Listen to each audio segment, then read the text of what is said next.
Oh, 125. Ano yun, parang flex ng Rusi. So wala pa. So try natin sa ibang branch. Kapag ka naka full tank, matagal talaga siyang bumababa. Ma'am, may carbon cleaner kayo?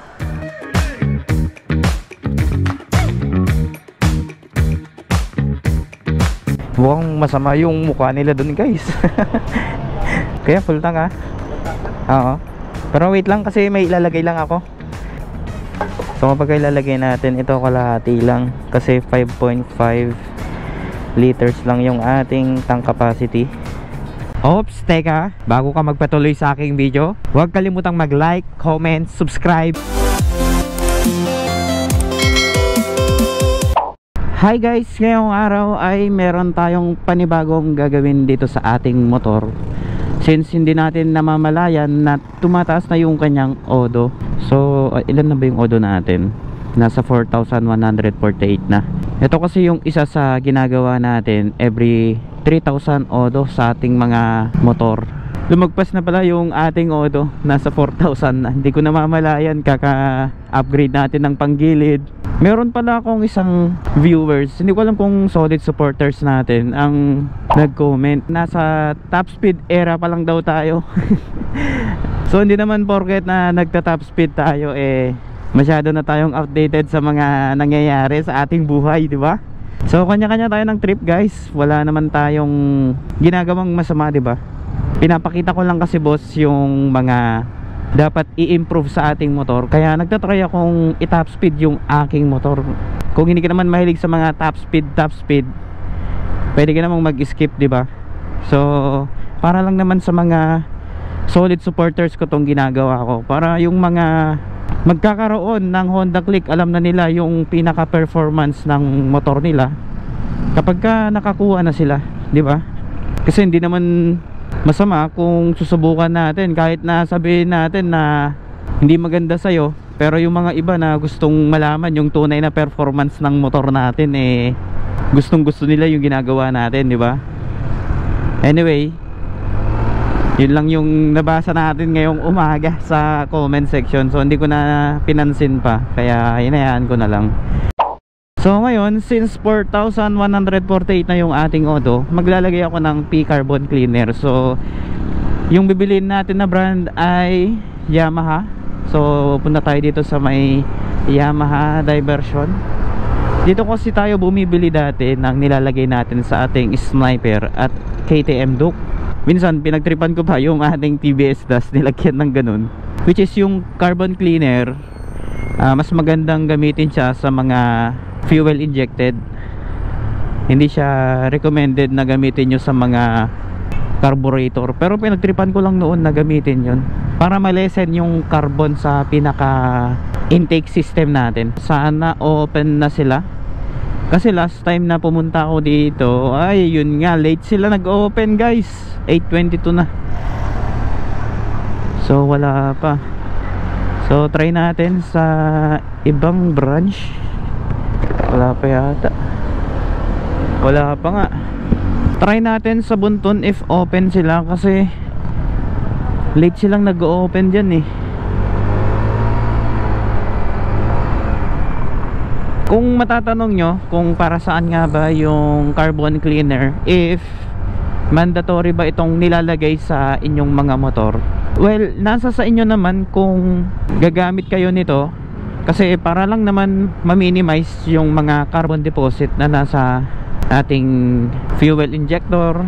Basta yung mga yan, parte ng nililinisan ng carbon cleaner, para kahit hindi na tayo magpa FI cleaning soon, ay okay pa rin yung ating throttle response. And nga pala, kapag wala na din tayong gasolina, sinadya ko talaga na hindi talaga ako maggagas, kasi maglalagay tayo ng carbon cleaner sa kanya. So ayun, empty na tayo. So yan pa man din yung isa sa iniiwasan natin, ang maubusan ng gasolina, kasi nakakasira sa fuel pump yan. Pero goods lang din naman, kasi kanina okay pa yung ating kumbaga kaka trip F niya pa lang, kasi itong Honda Click kasi wala siyang trip F Kapag kasi sa mga ibang motor na naka digital panel ay lumalabas yung trip F. So ibig sabihin kapag ka nag trip F, paano na siya, pa-drain na talaga. Ayun lang, naabutan tayo ng traffic light. So kapag ka ganyan kasi na nagbi-blink na, nagti-trip F, so may ano to, mayroon siyang indicator na kung ilang kilometer yung tatakbuhin mo. So last time hinahanap ko yun, hindi ko siya makita kasi gusto ko talagang makita sana kung ilang kilometer yung kaya niyang takbuhin before tayo magpapagas sa kanya. Pero ayan o, napiblink na siya. Pero marami pa yan, mga nasa more or less 900 ml pa. So kulang-kulang 1 liter. Kasi ganyan naman talaga sa Honda eh.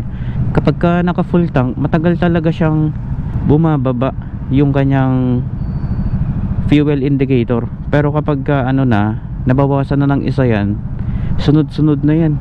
Pati yung mga ibang naka ano rin, naka digital panel na mga ibang motor. So kapag ka naka full tank, matagal siyang bumaba. Pero kapag ka nabawasan ng isa, sunod-sunod na yan. So yung setup natin sa ating motor, madami pa rin nagtatanong. Hindi ko alam kung pinapanood nila yung buong video natin. Kasi 'di ba, nilalagay ko pa sa description yung full set natin dito sa motor. Kaya minsan kapag nagko-comment sila, nire-replyan ko sila if napanood nila yung buong video. May mga nagpi-PM rin sa atin sa Messenger and nagtatanong ng magandang flyball. So lagi kong nire-recommend na gumamit sila ng mas magaan na flyball. Kapag galing sila ng straight 15, which is yun yung stock, pwede silang gumamit ng straight 13. Then pakiramdaman, kasi yung mga iba naman is hindi nila ina-after yung top speed, mas sinasacrifice nila yung arangkada. Kasi gaya dito kapag nasa city riding ka, kasi damang-dama mo talaga yung traffic na ganito. Pagka naka straight 15 ka, hindi mo mararamdaman na parang umuusad ka, lalong-lalo na kapag nag-overtake ka. Kaya mas magandang magbaba ka ng bola. Katulad ng sa atin, naka 11-13 tayo, kaya kapag nag-overtake tayo, hindi ganun ka bigat yung ating throttle response. Kung baga pinipitik lang natin, pinipitik lang natin siya, ay nakakalayo kagad tayo. Pero mas maganda kapag naka set ka ng magaan na bola, magpalit ka rin ng spring kahit mag 1000 RPM ka, both spring, para naman medyo maganda yung acceleration ng pagpiga mo sa inyong throttle. Yung gustong-gusto nitong motor natin, since naka-kalkal pulley tayo, every time kasi na nagto-throttle tayo dito, gusto niya lang ay half throttle. Kasi kapag full throttle mo siya, talagang yung acceleration niya parang gusto kanyang itapon. So ayan tapos ramdam na ramdam mo yung pinaka ingay ng makina kapag nagpo-full throttle ka. Ayan hindi naman siya ganun kaingay, pero syempre ramdam mo pa rin yung talagang gumigigil yung makina. Kaya ang gusto niya ay pitik-pitikin mo lang yung kanyang throttle, lalong-lalo na kapag ganito ayan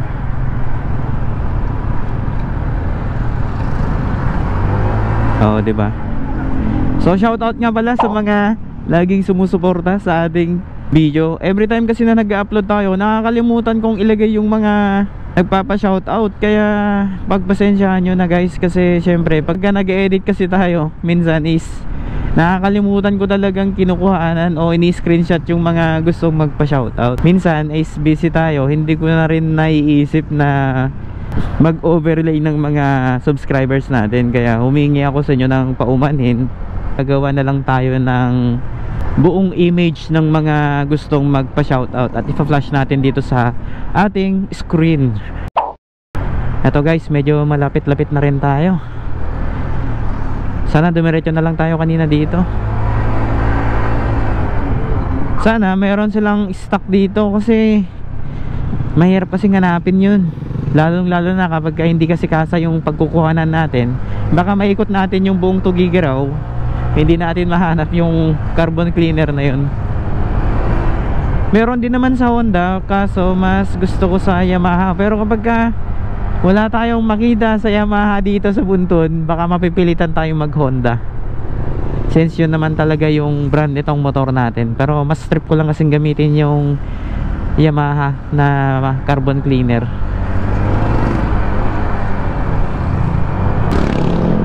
Parang meron sila dun ah. Check muna natin dito sa may Yamaha, kasi parang nakita ko dun yung carbon cleaner ng Yamaha sa store na yun. Pero kapag sarado pa, di mapipilitan tayong maghanap pa sa iba. Pero yung gasolina natin nanganganib na. Dito yung Yamaha Buntun. So bili muna tayo guys ng carbon cleaner. Ma'am, may carbon cleaner kayo? Carbon cleaner? Meron po. Magkano yung isa? 155 po. Isa nga po. Wala akong 5 pesos eh. 5 sir, may 5 po kayo. Wala, 50 pesos lang to eh. Thank you. Sir, papirma na lang po. Ha? Dito? Okay, thank you. Mukhang masama yung mukha nila dun guys. Dapat kapag ka umaga, maganda yung mga approach nyo sa customer. Hindi ko alam kung nahiya sila or may pinagdadaanan. Alright, tara, magpapagas tayo guys para naman mailagay na natin yung ating carbon cleaner. Uy, ang ganda naman ng kulay nito. Anong motor kaya to? Para siyang Honda Beat. Kayang klaseng motor to? Ay, Euro. Oh, 125. Ano yun? Parang flex ng Rusi. Ever since pala guys na nilalagay natin dito na gasolina ay yung Petron na XCS 95 octane. So hindi tayo naglalagay ng mga ibang brand ng gasolina dito, except lang pag Shell, walang Petron, Shell ang nilalagay natin. Pero kapag walang Shell at Petron, mapipilitan tayo sa Flying B. Pero hindi niya pa natitikman ang ibang ibang brand na gasolina.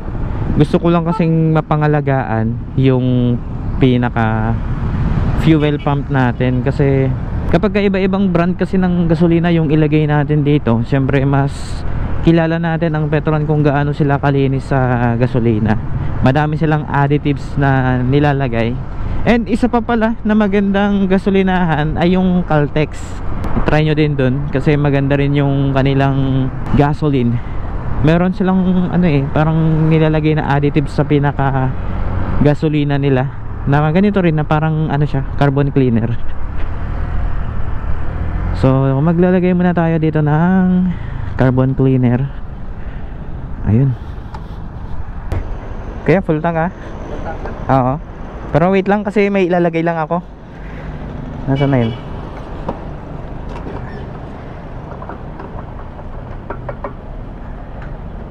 So kapag ilalagay natin, ito kalahati lang kasi 5.5 liters lang yung ating tank capacity. Pakiramdaman na lang. Ayun, nasobran pa yata. Kuya, okay na. Bumaba ko yan, oh. Namulog. Sayang. Ako na, kuya. Thank you. Ayun. So 4.55 liters yung ating gasolina. Mix natin yung ating gasolina. Then i-reset natin yung ating trip B. Ayun. Okay, so first time niyang nalagyan ng carbon cleaner. Yung ating sukli pa pala. Muntik na nating makalimutan. Thank you. Okay, let's go.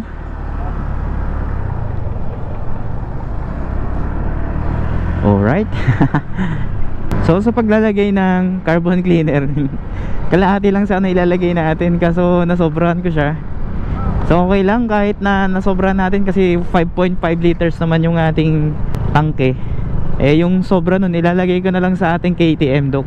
Kapag ka naglagay pala kayo ng ganitong carbon cleaner guys, after 2 days o 3 days yata, makikita nyo sa pinakatambutso niya na umuusok siya ng kulay puti. Doon nyo makikita kung effective yung nilagay natin. Uy, napakalaki nitong sasakyan sa harapan natin. Ito pa man din yung ayaw na ayaw kong sundan kapag ka ganitong traffic. Kasi kapag ka mag-overtake tayo at nag-accelerate yan, mahirap siyang overtaken. Buti pagka mga ganitong motor, oh, pitik-pitikin lang natin yan, makakalayo na tayo. O, alam nyo na guys yung sekreto natin, para kahit hindi na tayo magpa FI cleaning soon, ay okay na okay pa rin yung throttle response natin. At dito na rin natin makikita if yung ating fuel consumption ay titipid. Kasi nung naglagay tayo ng ganito sa ating sniper noon, nag-average tayo sa sniper noon ng 39 km per liter kapag ka-traffic eh. Pero kapag ka-long distance, umabot siya hanggang 45 to 47. O, malaki din yung difference, no? Kapag ka tignan mo yung gap nila. Pero nung naglagay na tayo ng carbon cleaner nun, bigla siyang umabot ng 49 to 50 km per liter kapag ka naglo-long distance tayo. Try nyo guys sa mga motor nyo na FI, maglagay kayo ng carbon cleaner para malesen yung nyo, FI cleaning nyo. Kasi hindi rin maganda na binabaklas lagi yung pinaka throttle body nyo and pati yung mga injector nyo. Kasi once kasi na nalinisan yan at binalik, nagkaroon ng alikabok man o maalikabok yung lagayan ng inyong injector, kahit na malinis yan, may mga shop kasing ganun eh, na pina-priority lang nila yung pinaka throttle body at fuel injector, eh hindi nila nalilinisan yung pinaka loob nyan. Kapag nalagyan kasi ng alikabok yan, pwede kasing bumara doon sa pinaka injector o kaya doon sa pinaka butas-butas ng throttle body nyo. Kaya mas maganda, hindi naman siguro mapapasukan ng malaking alikabok yung injector nyo kapag hindi nyo binaklas yung di ba? Kasi may mga fuel filter naman na sumasala. So ang point ko lang dito ay para ma-minimize yung pag-baklas kabit ng inyong throttle body at fuel injector. Ganun lang kasimple guys, kasi pangit naman na gagastos pa kayo ng napakalaki. Kasi magkano ngayon magpa FI cleaning, oh? Ihanda mo ang 1,000 kapag magpapa FI cleaning ka, kasi sabay mo na rin mag change oil, sabayan mo pa magpa CVT cleaning, o diba? Kapag ganun, pumaldo na yung pinaka shop na pupuntahan mo. At bago pala kayo magpapa PMS, payo ko lang sa inyo, no, try nyo munang mag-inquire sa group ng Honda Click Philippines, kasi madaming mga nagpo-post na na-scam sila sa pagme-maintenance. Katulad ng nagpapalit lang ng gulong, ang siningil 500 kaagad. O, di ba? Napakalaking na yun, kurakot na. Kaya kapag okay lang kahit mga 100 o 150 yung ibabayad nyo kapag nagpapalit kayo ng gulong. If medyo mayaman naman kayo, siguro pagka 500 yung siningil sa inyo, hindi nyo naman siguro mararamdaman yun. Pero kapag katulad ko lang na umaasa lang sa sahod, syempre medyo aaray din tayo, di ba? And yun pala yung next project natin dito sa ating motor. Magpapalit tayo ng kanyang sapatos at maglalagay tayo dito ng Euro grip. Yun yung gusto nating ilagay dito. Kahit medyo mahal, kasi yung performance kasi nun ay napakaganda. Hindi mo talaga siya maiko-compare pa sa ibang gulong na quality, kasi nandun na lahat eh. Nandun na yung pagkaka hard compound tsaka soft compound nya. Madami nang gumagamit nun. So nakadepende na lang siguro sa mag-i-install if maganda rin yung pagkaka-install niya, kasi may mga nag-i-install ng gulong baliktad. Yung pinaka spike niya nababaliktad nila, hindi nila tinitignan yung pinaka rotation ng gulong. Kakalinis ko lang kahapon yung motor natin, biglang umulan din kahapon, kaya eto, kung nakikita nyo yung mga putik-putik sa dinadaanan natin. Pero okay na rin na ganito, kasi mas presko. Kasi dito sa Tugigaraw napakainit kasi kapag ganitong umaga, tapos traffic pa, and yung usok kapag kadidikit pa sa'yo na syempre pinagpapawisan ka, mag-iiba at mag-iiba talaga yung amoy mo. Ay, so nandito tayo sa SM City at magwi-withdraw tayo ng pang allowance. And abangan nyo yung next video natin guys, para naman ma-update ko ulit kayo sa gagawin natin dito sa ating click. O yun, no, naka 2.7 km na tayo. Alright, so maraming salamat guys sa mga sumusuporta. And soon magta-travel vlog tayo gamit natin yung ating Honda Click.